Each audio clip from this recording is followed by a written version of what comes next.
लवकर होऊ द्या, छावणी तातडीनं उठली पाहिजे.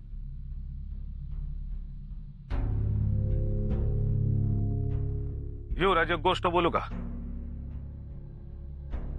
नाही म्हणजे आतनीतनं आपण खंडणी भरमसाठ वसूल केली, पण मग आतनी स्वराज्यात का सामील करून घेतले नाही? त्याची दोन कारण. पहिलं म्हणजे अतनीच्या रयतेच्या मनात आपण स्वराज्याविषयी आपुलकी निर्माण केली. उद्या पुन्हा कधी याच वाटेनं जाण्याचा योग आला तर ही अतनी आपल्या प्रतिकारासाठी नाही, स्वागतासाठी उभी असेल. आणि दुसरी गोष्ट म्हणजे शत्रूच्या प्रदेशात आपण एक हक्काची जागा तयार केली. अतनी स्वराज्यात सामील करून घेणं ही फार मोठी बाब नव्हती, पण अथनी विजापूरच्या जवळ. अथनी स्वराज्यात सामील करून घेऊन ती टिकवायची असेल तर आधी विजापूर काबीज करावं लागेल. एक ना एक दिवस तेही करूच, पण तो मोहिमेचा पुढचा टप्पा. आलं ध्यानामध्ये. काही गावांवर हल्ला करायचा नसतो, काही प्रदेश जिंकायचे नसतात. तिथल्या रयतेच्या मनात आपल्या तलवारीचा खणखणाट नाही, माणुसकीचा निनाद मागं ठेवून जायचा असतो. उद्या विजापूरवर चालून जायची वेळ आली तर या अग्नीच्या मनातला हाच माणुसकीचा निनाद आपल्यासाठी जयघोष ठरेल. झाली सगळी तयारी? युवराज, जिन कसून घोडं तयार आहेत. आपण थेट रायगडाच्या दिशेने निघतो आहोत. आपल्या फौजेचा मुक्काम मिरजेच्या अलीकडे असेल. आपले वेगवान घुलस्वार पाठवा. आपली हक्काची धान्याची कोठारं असलेली जी घरं आहेत त्या घरातून धान्य काढून भरडून ठेव, म्हणजे फौजेस वेळेत कण्याकांजी प्यायला मिळेल. जी युवराज, आपला निरोप सकाळीच पुढे पाठवलाय. तरी आणखी एक माणूस पाठवून ठेवा. आणि हो, फौज जाताना गाडी मार्गाने जाईल. गावातून शेतातून फौज जाणार नाही. आपल्या जाण्याचा रयतेला त्रास होणार नाही याची खबरदारी फौज बाळगेल अशी आशा आम्ही बाळगतो. जी युवराज. रस्त्याने कुणालाही तहान लागली तरी कुठंही पाणी पिण्यासाठी थांबू नये. परक्या घरातलं पाणी पिऊ नये. पाणी पिण्याची जी ठिकाणं ठरली असतील तिथेच फौजेनं पाणी प्यावं. आणि जाताना एखाद्या शेतकऱ्याचं बाजरी, मूग, मटकीचं शेत दिसेल, पण त्यातला डहाळा सुद्धा उपटला जाऊ नये. ते साहेब स्वारीस खपणार नाही हे सर्वांनी खूप समजून असावं. जी युवराज. या.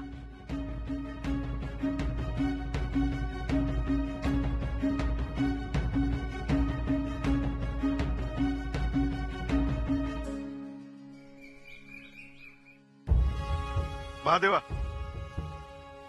त्या आघाडीवरचे मावळे पळून का आले? काय झालं? पंत गोफणीतून अचानक दगड येतात. कुठून येतात कळत नाही. आणि मगाशी पूर्वेची आघाडीवरची फळी मागे का सरकली? पंत बंदूक आहेत त्यांच्याकडे. तोफांचा मारा चालू आहे. एवढा साधा फोंडा आमच्या हातात येत नाही.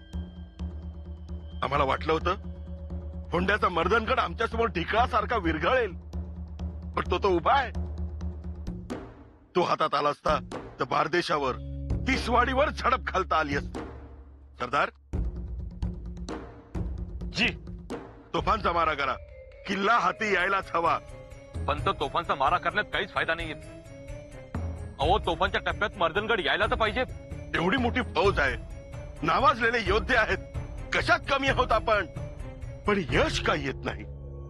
पण पंत, शत्रूची माणसं चिवटपणे लढत आहेत. मग आपणही लढू. मी स्वतः पुढे होतो. मी स्वतः पहिले पाऊल किल्ल्यात ठेवतो.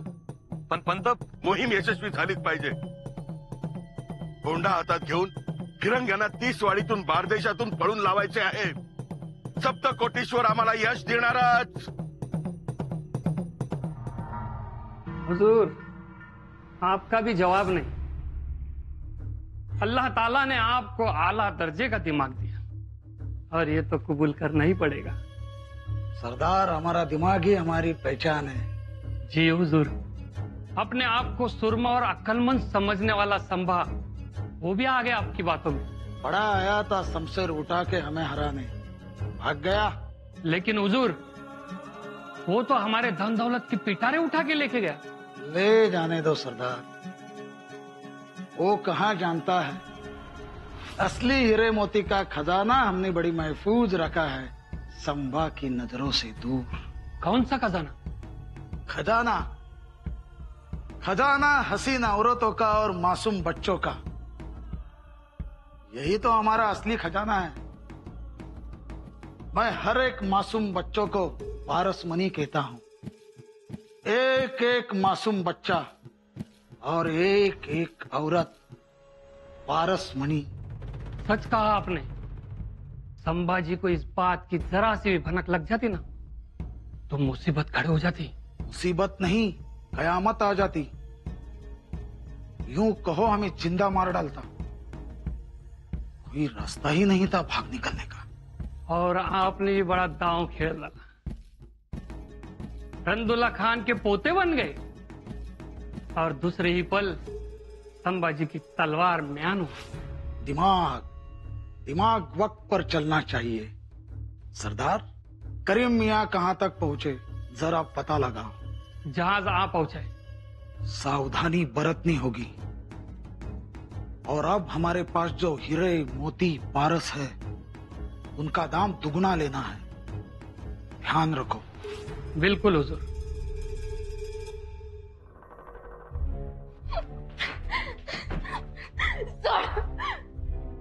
सोड कधीचा अरे मला जाऊ दे. माझं बाळ माझी वाट बघते. जान प्यारी है तो चुपचाप बैठ जा। काय करणार आहेस? मारणार आहेस मला? मार ना. पण मी आज इथून जाणार तरी नाहीतर मरणार तरी. वाचू नको. जाऊ दे मला. तय खाने में बंद करो इसे। ज्यादा चिल्लाने वाली औरतें वहीं पर बंद है। ले जाओ। सोड. सोड म्हटलं ना. सोड मला जाऊ दे. सोड.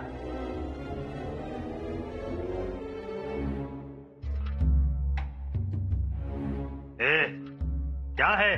भूक लागली आहे. अच्छा, भूख लगी है? खायला द्या ना भाकरी. यहाँ मांगने से कुछ नहीं मिलता। चले जाओ। मला भूक लागली आहे. आई मला खायला दे. तुम्हें भूख प्यास लगती ही क्यों है? अभी तुम गुलाम हो, गुलाम। और गुलामों की भूख गुलाम तय नहीं करते, मालिक तय करते हैं। जब हम चाहेंगे तब तुम्हें खाना मिलेगा। तब तक चुपचाप बैठे रहो। जाओ। मला भूक लागली आहे.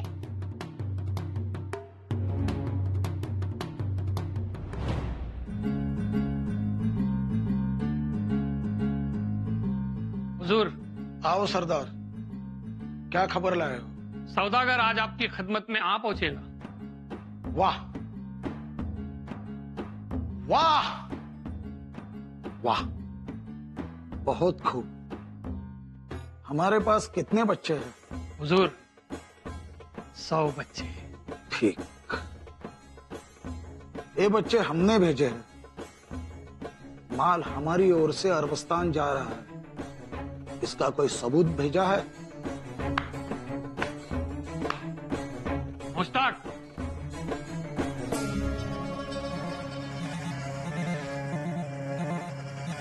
ये क्या है? हुजूर, ये बच्चों के हाथ पे दाग दिया जाएगा। खान, बब्बर खान की निशानी। वाह,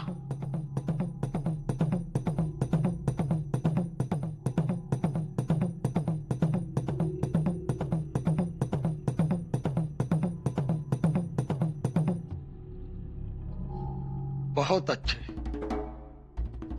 बच्चे निशानी देखेंगे तो हम याद आएंगे। दूसरी बात, संभा की क्या खबर है? हुजूर, संभा ने अपनी छावनी उठा ली और वो अब लौट ही रहा है। ज्योतिषी काही राहून तर गेलं नाही ना? योजनेप्रमाणे सर्वच झाले.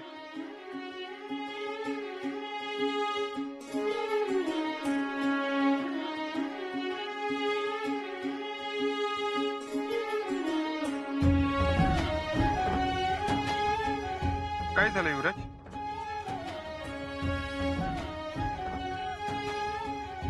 घास कडू लागला. कडू लागला? हा, मग मी दुसरं घेऊन येतो. नाही नको, आम्ही नंतर फळा घेऊ. बाकीच्यांचं जेवण झालं? जी झालं.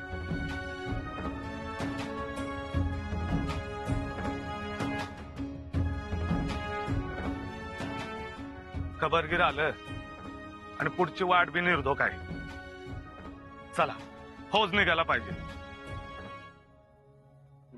खरं तर एखादं ठाणं मारल्यानंतर आपण जास्त काळ त्या ठिकाणी थांबत नाही, वेगानं ती जागा सोडतो. या अथनीत आम्हाला काहीतरी वेगळाच अनुभव येतोय. पाऊल निघत नाहीये आमचं. म्हणजे पुन्हा पुन्हा वाटतंय काहीतरी राहून जातंय. तेच रयतेनं तुम्हाला जिवाळा दाखवलाय आणि रयत भेटायला बी आली तुम्हाला, त्यामुळे तुम्ही भावनिक झालाय. नाही, त्या अर्थानं नाही. ही जागा सोडवत नाहीये आम्हाला. काहीतरी करायचं राहून गेलंय.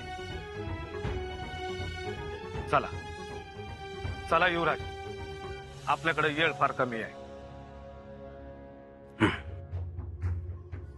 आई भवानीचं नाव घेऊ आणि निघू. आलोच आम्ही. जय युवराज.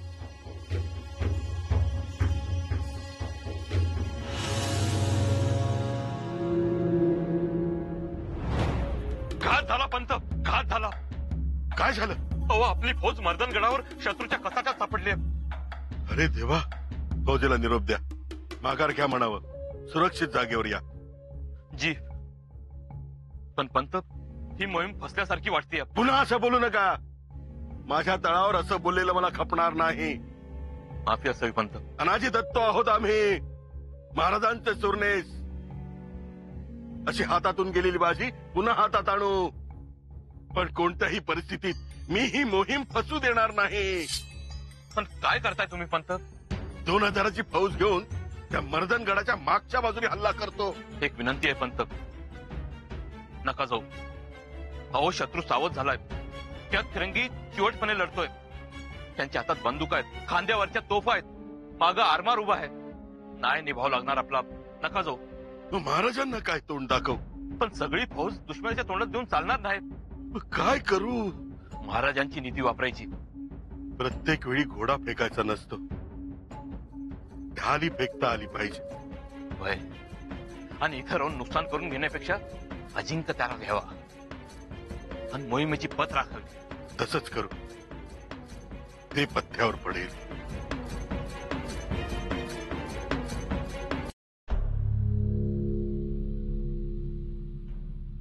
ताई, खूप भूक लागली, पाणी तरी दे ना ग.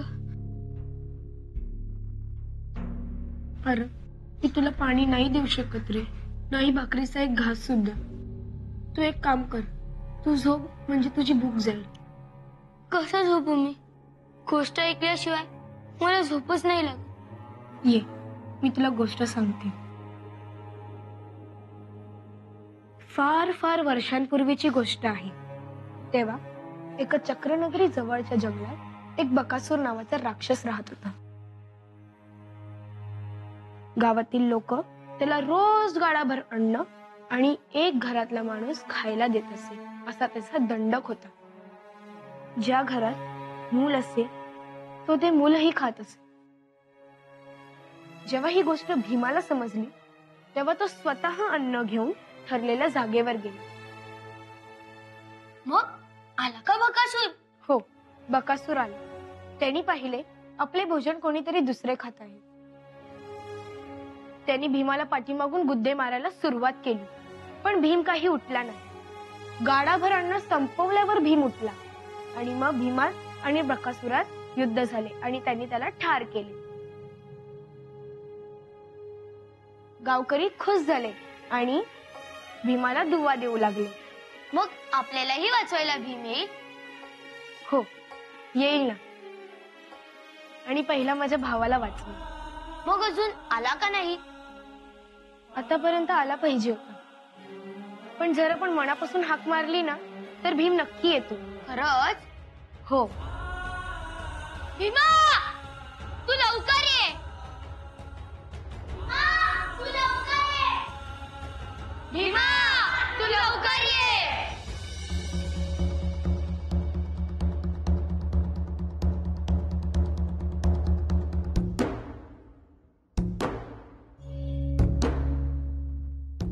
युवराज, माफी असावी. तुम्ही निघत असताना मी आडवा आलो. हरकत नाही, बोला.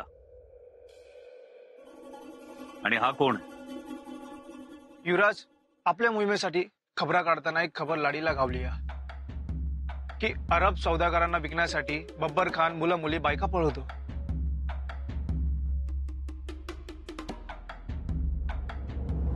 बब्बर खान किंवा सुभेदार झाला होय. तुम्ही ओळखता त्याला? वय तर महाभयंकर हाय, लढवय्या हाय, रंग बदलण्यात तरबेज हाय. राज, त्या काळी त्याच्याकडे ना अरब लोकांचा राबता असायचा.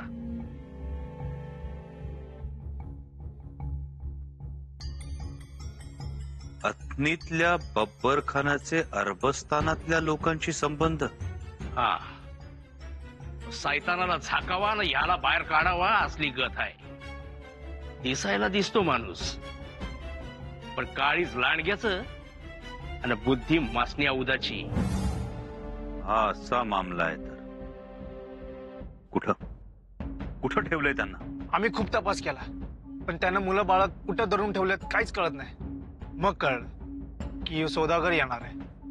मग आपल्या हेरांनी हुशारीने या सौदागराला पकडलं.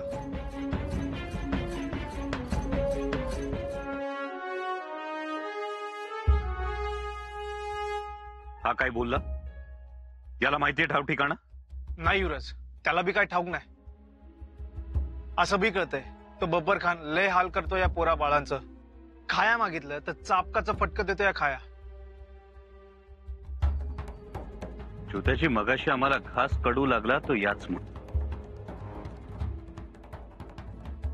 आम्ही म्हणत होतो ना काहीतरी राहून गेलंय, काहीतरी राहून गेलंय.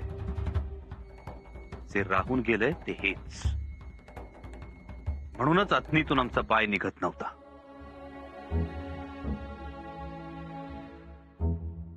फौज माघारी वळवा. पण युवराज, आता त्या बंदिवानांची सुटका महत्वाची. त्या अश्राफ जीवांच्या उठी घास लागल्याशिवाय आम्ही स्वस्थ बसणार नाही. ऑपर युवराज, त्यांचं ठाव ठिकाणच माहित नाही. सुटका तरी कशी करायची? चालून जाऊ गडीवर आणि सोलून काढू त्या बब्बर खानाला. ते तर करायचंच, पण आधी त्या बंदिवानांची सुटका करणं महत्वाचं. अहो, बब्बर खानची गाडी पिंजून काढू, तळघर असेल ते बी हुडकून काढू. तेवढा वेळ नाही ज्योतिषी आपल्याकडे. तोपर्यंत विजापूरहून आदिलशाही फौज अथनीत पोहोचेल. मग कसं करावं? एवढ्या कमी वेळात कसं शोधून काढणार आपण त्यांना?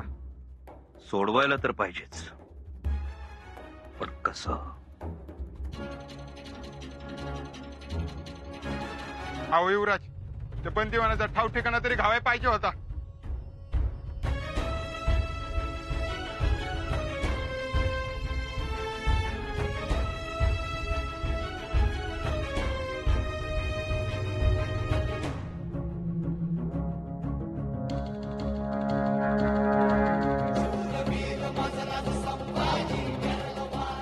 तर बंदिवानांचा ठाव ठिकाणा माहीत असलेला एकच माणूस, आणि तो म्हणजे स्वतः बब्बर खान.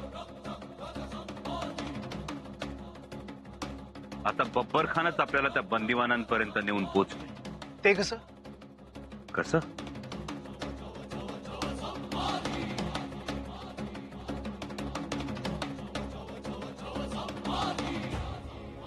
या गुलामांच्या सौदागराला तरी बब्बर खान गुलामांपर्यंत नक्कीच घेऊन जाईल.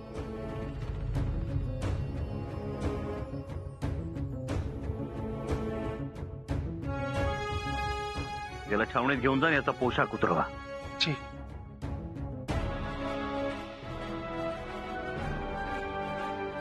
बब्बर खान, जे दिसतं ते नसतं, आणि जे असतं ते बोलायचं नसतं. यालाच म्हणतात मराठ्यांचा गनिमी काबा.